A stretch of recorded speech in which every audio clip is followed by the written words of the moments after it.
What's going on, guys? It is Garrett and Lincoln bringing you the final video of this week's ninth corner of the Octagon, talking about Colby Covington versus Tyron Woodley, the main event of UFC Vegas 11.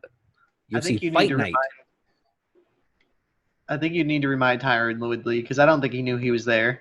Oh, man. I mean, it's just what happened, you know? And we've been talking about how Cerrone's been kind of having a bad year. Woodley's been having like a bad 2 years now. Ever since the beginning of 2019, when he lost his belt to Usman. He's just been getting trashed on. Yeah. I mean, he's only fought twice. He's only fought 3 times in the past year and a half. Again, since 2019, since I think March 2019. I think that sounds right. And yeah, man, he got messed up in the Usman fight. He got dominated there. He got messed up in the Burns fight. Got completely dominated there. And now he got messed up in the Covington fight and just got dominated there. I mean, look at the total number of strikes landed for Colby Covington. 232, averaging a 75% total strike average. Significant strikes, about 50, but takedowns, 3 of 8. And we have to think here, the wrestling pedigree of Tyron Woodley should typically prevent stuff like this from happening. Not discrediting the wrestling pedigree of Colby Covington. We know that's there. We know they're both NCAA wrestlers. But it's just like, where was the power of Woodley? Where was the strength of Woodley?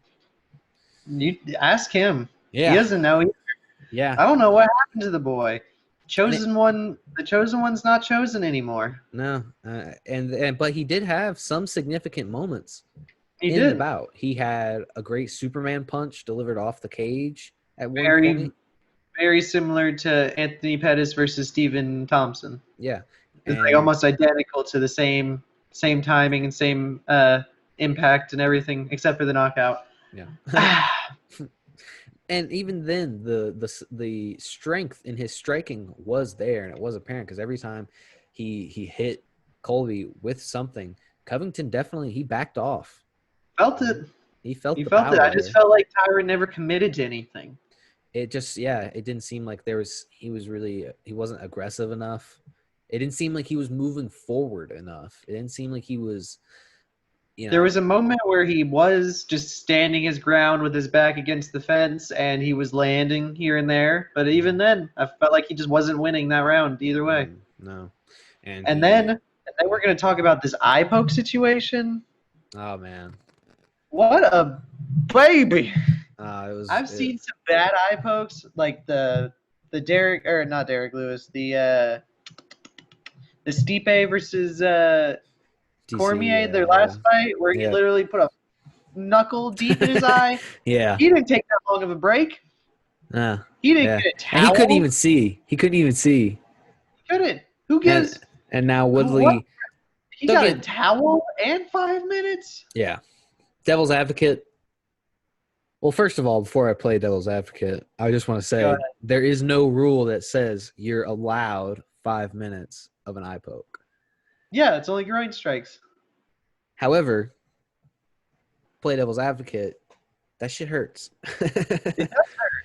But on that replay, I didn't feel nearly as bad for Woodley as I did for Cormier.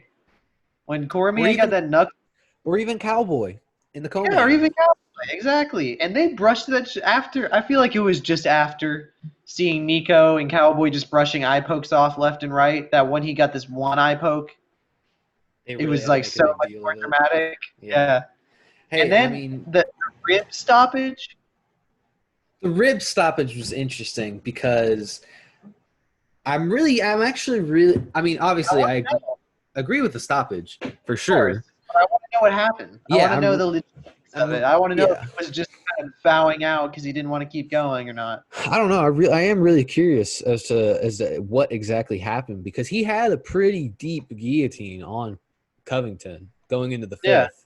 I mean, that was very deep, and he had worked that a few times in the fight, but didn't really get anything off of it. But then he was getting something off of this one. But Covington just kept climbing the body, and it seemed like I couldn't tell if it was whenever Covington got his legs over the guard of Woodley. I don't know if maybe his shoulder got dug in there or something and cracked something. Or just stretched his abdomen in a weird way. Yeah, I mean it very well could not have been a rib injury at all. I don't know. I'm curious if the article I have here has anything about it. Woodley hanging tough against the pressure. I mean, yeah.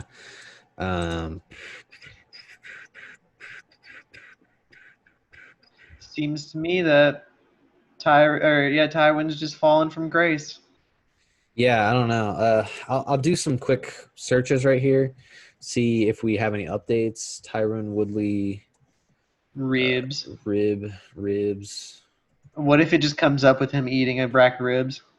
Wow, yeah, check this out. A broken rib. Oh goodness. Oh yeah, so it's like serious. Hopefully it can explain to us what exactly had occurred. Yeah, because I'm interested. Because I went to bed not knowing exactly what happened. It looks like a X-ray. Tyron Woodley broke rib and TKO lost to Colby Covington. The former UFC welterweight champion suffered a broken rib in his loss. Woodley latched onto a guillotine choke after being taken down. Soon after, he yelled out in pain, which forced the referee, again, Dan Mergliotta, to wave off the fight to give Covington the victory. It's Ariel Hawani posted an X-ray. Here is the X-ray. You can clearly see. Yeah, that's yeah, that's not like a fracture or anything. That shit is snapped in half. Yeah. He said it popped earlier in the fight and then tried to use the guillotine to stand up, and it popped. Again, I assume. So he must have broken it earlier in the fight. The 38-year-old Woodley is now on a 3-fight skid, starting with his loss to Kamaru Usman, which marked the end of his reign at welterweight. While on his way to the hospital following the bout, Woodley had some comments on his latest defeat. I appreciate you guys. Love you guys. Woodley said on Instagram Live, it didn't go the way I wanted, guys. Last person I wanted to lose to. I don't know what the fuck happened. It happened. I've got to dust it off, shake the shit off, and find a way. So I guess we just gotta get back into it somehow. Yeah, I mean, it's one of those things, man. You got to do it now or never. Yeah. Same thing's happening to Cowboy. They're both around the same age. Woodley's actually older than Cowboy, believe it or not. That is a little bit crazy. Woodley is 38. Cowboy is 37. That is crazy. It's either that or go back to the rap career, I guess. Hey, man, we're trying to look for ways for him to win. That's fucked up, dude. We want him to succeed in life. Why are you doing that? You have a platform and you're just going to demolish the guy like that? Oh, yeah. Like, my platform is really going to be able to have any kind of influence. Somebody's going to soundbite it and you're going to have Tyron Woodley knocking on your door soon. Please, I'll just punch him in the ribs. God, can you imagine? That'd be awful. But seriously, though. Seriously. First of all, that's what happened with Woodley.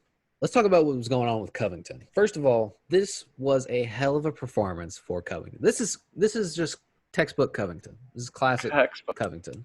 This is the shit he does. He's always in your face. He has his pace that he sets for the entire fight. And if you can't keep up with his pace, you are going to fall behind, as we saw. You're going to get outnumbered by punches, by takedown attempts, everything. You have to do something to him. Exactly. And the thing with Covington, he never gives you a moment to rest. Never.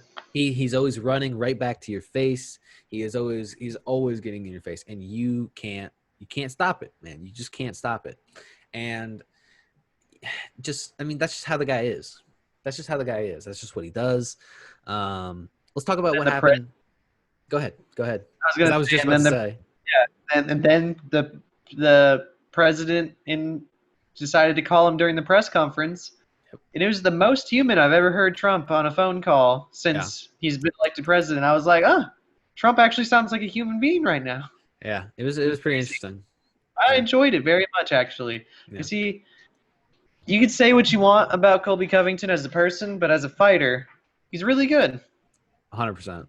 Very much. There's a reason he's compete. There's a reason that guys like Woodley or Usman even they hear the smack talk, but they don't underestimate who the guy is because they know he's a They world always class talk. fighter.